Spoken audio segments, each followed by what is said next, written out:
Oo, kasi merong fish panties yung isang suspect na tinutukoy natin.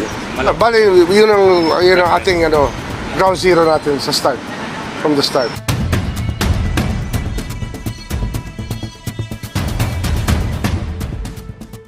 Kasi ito ha, baka sabihin nyo 15 lang. Hindi to. Pag lumawak ang investigasyon, baka mas marami pa. At yun nga sinasabi namin, wala kaming sasantuhin dito, we will leave no stones unturned.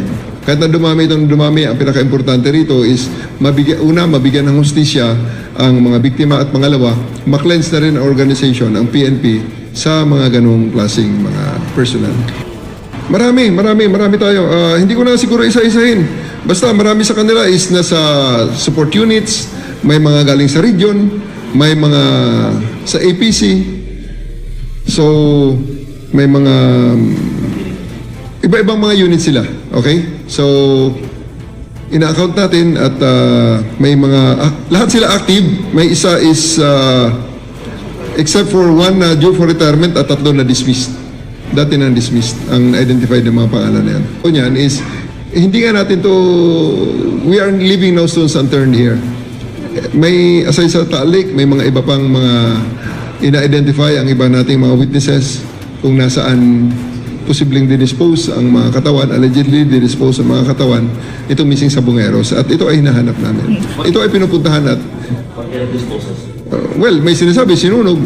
May mga sinabi, binaon. Okay? So, malalaman natin yan pag na-recover natin ang mga katawan.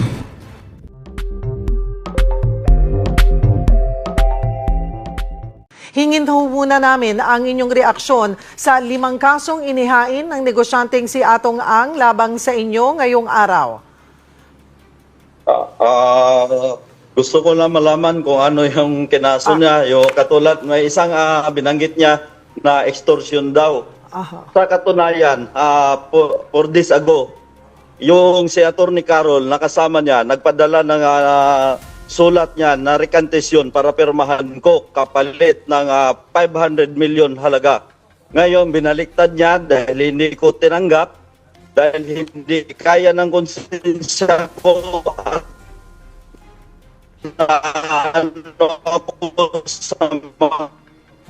Hello? Sir? namatayan.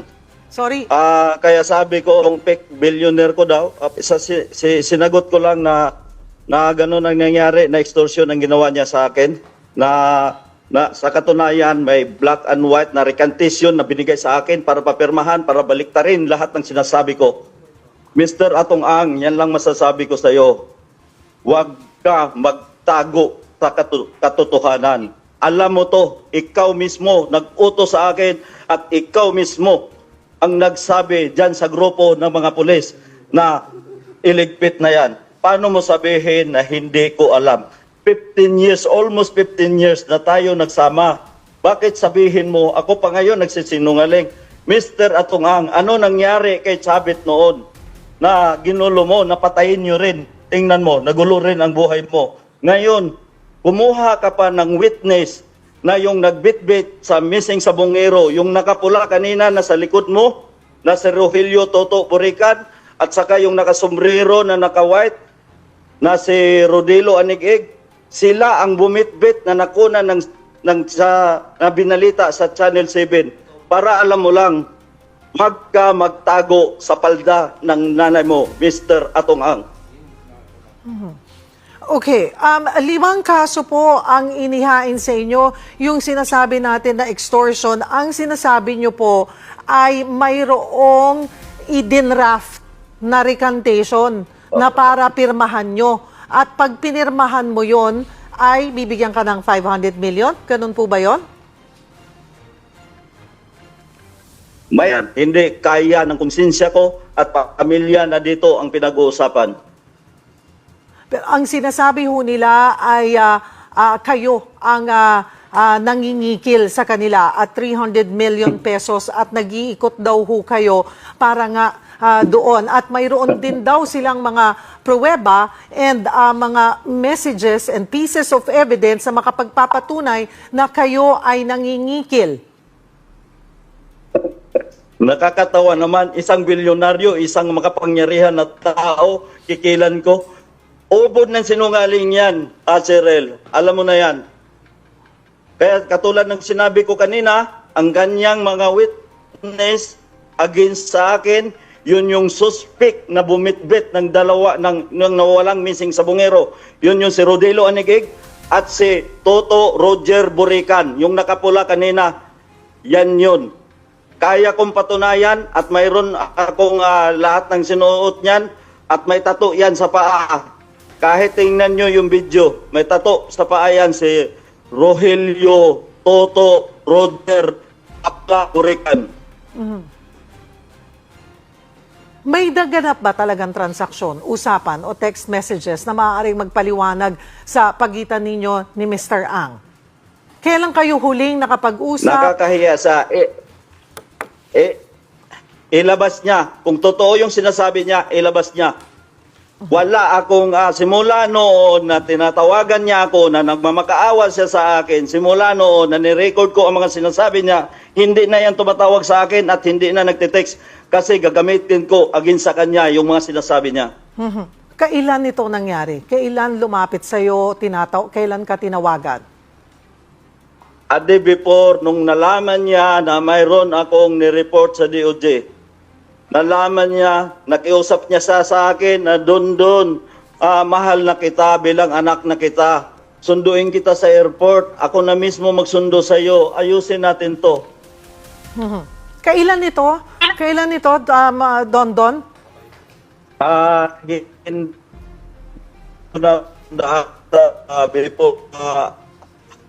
Ang alam ko nito after election, yun ang natatandaan ko. Yung sinasabi mong nakikiusap At saka, nakakahiya. Go ahead, Don. Oo. At saka yung mga sinasabi niya sa media, ang galing niya magsinungaling. Nanghingi daw ako sa kanya para daw sa panganganak ng asawa ko. Mr. Atong Ang, may pera na rin ako dahil sa negosyo natin. Hindi, kahit kailan, hindi na ako magmamakaawa sa'yo. Hindi ako magmamakaawa sa'yo dahil ang pinaglaban ko dito, buhay ng pamilya ko, Mr. Atong Ang. Kaya kong patunayan, ang sinabi, gusto mo yung pamilya ko, biruin, napakawalang hiya mo, inaanak mo pa yung anak ko. Ang sabi mo pa, ubusin na yan dahil sakit sa ulo yan. Para alam mo lang, Mr. Atong Ang.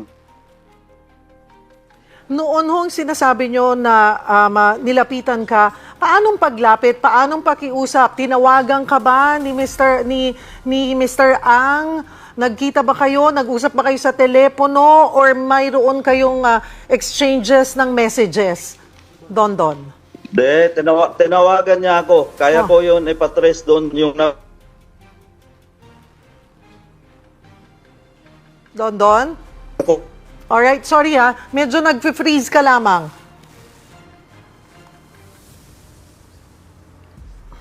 Don? Alright, nagkaroon lamang po tayo ng problema sa ating linya ng komunikasyon. Muli nating tatawagan, susubukan tawagan si Don Patidongan. Alright. Ay, Don? Yes, go ahead, Sirel. Ayun, okay. Naputol ka lamang doon Yung sinasabi mong siya ang lumapit, siya ang nakiusap sa'yo after the elections at sinabi pa sa'yong itinuring ka na niyang parang anak. Kailan ito nangyari? Sa pamamagitan ng paano kayo nakapag-usap tungkol dito? Tinawagan niya ako sa telepono. Sabi niya, hindi pa huli ang lahat, mag-usap tayo, parang anak na kita. Yun ang sabi niya sa akin. Ano ang sagot mo sa kanya? Ang sinagot ko sa kanya, pag-isipan ko na lang muna yan. Ang gusto ko, manahimik, sabi ko sa kanya, dito lang ako sa probinsya, yun lang. Ngayon, hinahamon niya ako na puro kasinungalingan ang sinasabi ko. Mr. Atong Ang, wala akong kakayahan para patayin ko yung 100 sa Bungero, nawawalang sa Bungero. Dahil isa ka siguro, sugo. Sa totoo lang, Cyril, hindi lang ito. mayroon pa siyang kaibigan na pinapapatay niya dyan sa EDSA. Kung maalala nyo, yung si Mr. Yulo, siya ang mastermind nun. Kasabwat niya, yung kapatid niya, at yung dating CIDJ na si Eddie Boy Villanueva. Mayroon akong katibayan at ang yung gunman nakakulong doon sa Mindanao at yung driver nandyan sa kanya. Ang pangalan si Julius Gumulon. Sana wag niya patayin yan. Yun mismo ang driver ng gunman. Para alam nyo lang. Okay. Don, balikan ko lamang. 100 sabungero na ang sinasabi mo na pinapatay. 108. At saka, may latest na pinatay nila, yung sa nagnakaw ng manok, dyan sa Lipa. Alam nun, pati yung hepe, sabi nga nung hepe, kasi kaklase yan nung polis na pumatay. Kaklase yan, sinabihan, bakit hindi nyo nilinis ang ang katwiran niya sa akin, tinawagan ko siya. Akala ko ba, boss, tumigil ka na sa patayan. Sabi niya sa akin, hindi ko alam yan. Ngayon, yung pangalawa na nagnakaw din doon sa Siniluan, kahit imbestigahan nyo sa police station. Isa ang nakuha nila, napatay nila yon na itapon din sa talik, pero mayroong isang nakatakas. Alam ng buong Siniluan yan na mayroon siyang pinadukot at mayroon nakatakas. Okay. Don, balikan ko lamang yung talagang kinakaharap mo ngayon, kasi ito ay salita mo laban sa salita rin sa kwento ni Ginoong Atong Ang. Balikan ko yung mga kasong kakaharapin mo. Sabi mo nga, yung sa extortion, you're saying na hindi ka nag-extort bagkus sila ang nag-offer sa'yo. Yes. Mayroon ako, kahit forward ko, pagkatapos nito, bigyan ko kayo ng kopya. Hindi ko pinirmahan yan, pinipilit niya ako, nabayaran niya ako, gawin niyang 500 million, una, sinabi niyang 300 million. Ngayon, hindi kaya ng konsensya ko. At buhay na ng pamilya ko ang nakataya dito. Sa tingin niya, kaya niya ba akong lukuhin? Kaya ako, nanawagan ako sa ating PNP chief na si General Torre at sa kay DOJ Remulla at sa mahal kong nating Pangulo. Ito na ang pagkakataon, mahal na Pangulo. Tulungan nyo naman ako sa sitwasyon na ganito at alam ko, hindi basta-bastang tao itong kaharap ko ngayon. Puro kasinungalingan lahat ng mga sinasabi niya. Kaya sabi ko nga kahapon, nung nag-interview, mayroon siyang ipapile ngayon, parang kinasuhan niya yung sarili niya. Pero doon ho, sa paano nakarating, paano nyo napag-usapan yung sinasabi mong in-offer sa'yo na 500 million pesos? Mayroong isang tao na inuutusan niya, yung si Atty. Carol na nandyan, na kasama niya kanina sa pag-interview. Yan ang inuutusan niya. Para sa kalaman na, ano ho? Inuutusan niya para mag-recant ka? Yes, may kopya sa akin. 2 beses ako pinadalhan, nilalaro ko sila. Nung una sabi ko, hindi ako papayag. Pangalawa, binago niya. Kaya itong sinasabi ko, 2 kopya ang nasa akin. Ngayon, hindi ako nagsisinungaling. Alam ng Panginoon yan na ginawa niya sa akin yan. Ang gusto niya, katulad ng sinabi niya kanina, binaliktad niya pa, ang gusto niya, tanggapin ko na yung offer niya at lumayas na daw ako. Punta na lang daw ako sa ibang bansa at ayusin ni Atty. Carol. Yan si Atty. Carol, kasabwat yan sa patayan. Alam ng lahat yan. Sino si Alan Bantilles o Mr. Brown? Si Alan Bantilles, yan yung isa na tumulong sa akin nung abroad. Pinalayas ako niyan ni Mr. Atong Ang. Mayroon akong fake passport na kinuhaan niya ako. Hawak-hawak ko ngayon. Kami, si Alan, si Mr. Brown, yung inutusan niya na tumama sa akin sa Singapore.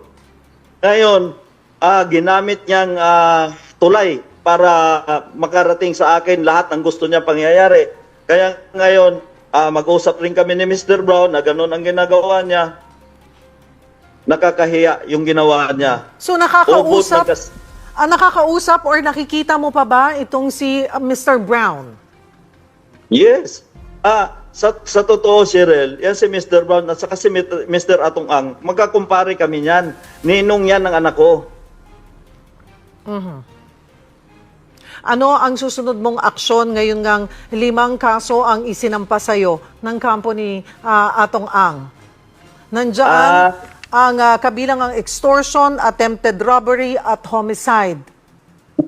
Cheryl, kaya kong sagutin yan. Katulad ng sinabi ko, yung ginamit niyang mga witness, yan yung suspect na bumitbit sa nawalang sa bungero. Yung dalawa niyan, alam ko yan ang ginamit niya nga witness.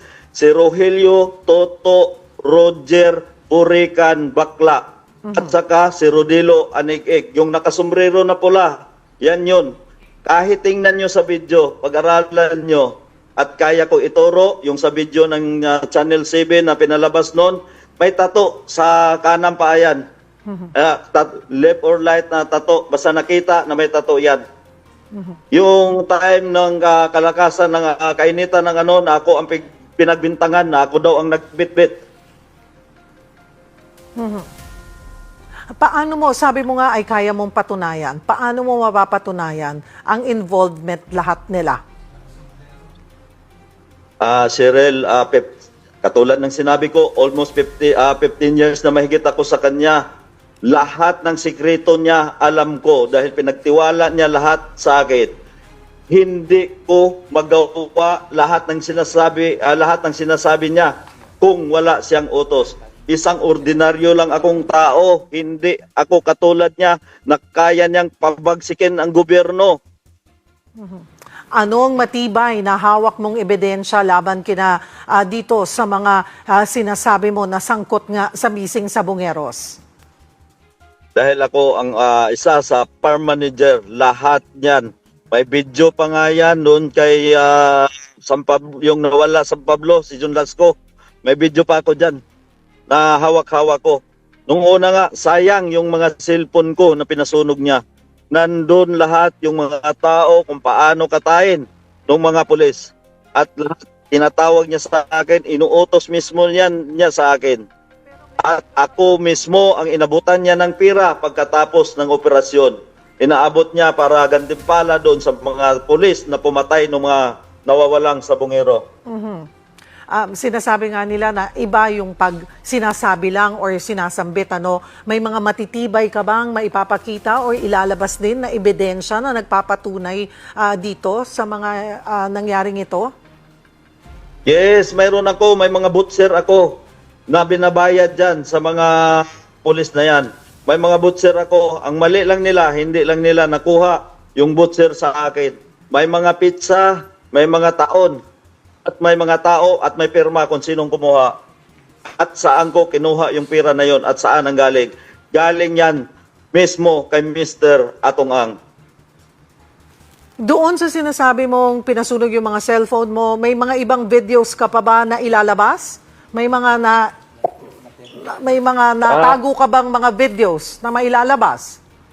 Isa lang ang video na naitago ko, yung USB na sinabi niya sa akin, sunugin para walang ebidensya. Yun ang pinanghawakan ko ngayon. At nasa iyo pa rin or naisubmit mo na?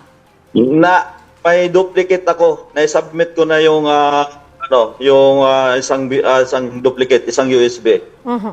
Sa DOJ? Yes, Cheryl. Binanggit nyo rin ang pangalan ni Gretchen Barreto na may alam sa nangyari? Ano ba yung basihan nyo rito? Bakit siya nadadawit ang kanyang pangalan? Bakit nyo idinadawit ang kanyang pangalan? Cheryl, ayan si Gretchen Barreto, Alpha yan, membro yan ng Alpha. Pangalawa, katabi yan mismo niya matulog. Imposible, wala siyang alam. Kaya ako nanawagan kay Ma'am Gretchen. Kumpare ko naman din yan. Madam Gretchen, parang awa mo na rin sa sarili mo. Kung gusto mo, tumistigo ka na rin. Para mapatunayan natin, total, lagi ka nagsisimba, lagi ka nagdadasal, maawa ka naman sa pamilyang nawawala ng pamilyang nawawala. Klaruhin lamang natin, Don. Ang sinasabi mo ay may alam siya, pero wala ka nakita na direct involvement niya dito sa mga nawawalang sa Bungero. Cheryl, sa totoo lang, yung video na pinakita ko niyang sa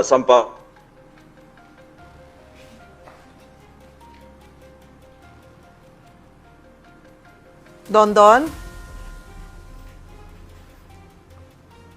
Alright, medyo mobile ho kasi itong si Don Tama Don yung ginawa Patidongan. natin. Don Don? Yes. Alright, Cheryl. ulitin lamang natin. Ayun nga, kasi binanggit mo yung pangalan at ngayon ay may panawagan ka kay Miss Gretchen Barreto. Pero ang tanong namin ay, dahil ba close sila ni Ginoong Atong Ang or may nakita mo ba or alam mo ba na talagang may direct involvement siya dito sa missing Sabongeros? Yes, Cheryl, kasi sila nag-usap-usap din yung mga yan. Aha. Bago mangyari yung mga krimen na yan, nag-usap-usap yung mga yan. Mayroong ibang ayaw pumayag, pero majority yung pumayag. Ang sabi nga ni Mr. Atongang, kung hindi natin gagawin ito, pabagsak yung negosyo natin. Kaya yan sila, nag-agree yan, kasama yan si Gretchen Barreto. Mayroon pa bang ibang personalidad?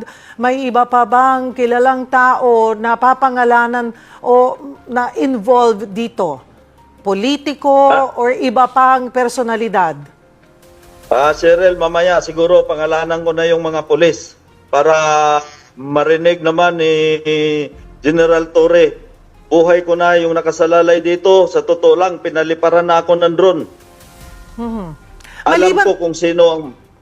Maliban sa pulis, ay may iba pa bang personalidad? May involved din ba ditong mga politiko? Dahil may mga lumalabas na congressman daw or senador daw. Mayroon bang ganon? Cheryl, ang gusto lang ni Mr. Atong Ang, idawit yan para may kakampi siya sa kalukuhan niyang ginawa. Yan ang totoong istorya niyan. Pati yung apat na akusado na tinuruan niya na ako ang ituro na mastermind. Nandun sa farm niya yan, andun nakatira, andun ang pamilya, inalagaan niya yan at binigyan niya ng pera para gamitin niya against sa akin. Halata. Sabi ko nga, Cheryl, kahit baliktarin niyo ang tanong niyo sa akin, kaya kong sagutin. Pero subukan mo tanungin yung apat na yon. Tingnan natin kung makasagot ng diretsa sa inyo yon. Sino ang mga pulis na involved po? Sa ngayon, itatanong ko muna sa abogado ko kasi sinabi ko na kanina na mamaya konti, kailangan ko na silang sabihin kasi kung hindi ko sabihin yan, paikot-ikot sila yan sa bahay ko. Sila mismo. Ano ang pinakamataas na posisyon ng pulis na ito? Ilan silang pulis? Colonel, Major, Kapitan. Yan. At may mga sibilyan. Kumusta na rin ho ang lagay nyo? Kasunod nitong mga revelasyon ninyo, ay sinasabi nyo ho, ay pinapaikutan na kayo ng drone? Drone, yes. Pinaliparan ako ng drone. At saka, may patong na ako sa ulo, 50 million, Cheryl. Kaya yan, si Mr. Atongang, gusto niya ubusin yung pira niya. Magmamalinis lang siya. Sabi ko nga kanina, sayang yung binayad niya sa attorney. Sana ibinigay niya na lang doon sa mga namatayan. Alright, siguro ano ho ang ating mensahe kay Atong Ang kanina ay nasabi niya na parang itinuring ka na niyang anak.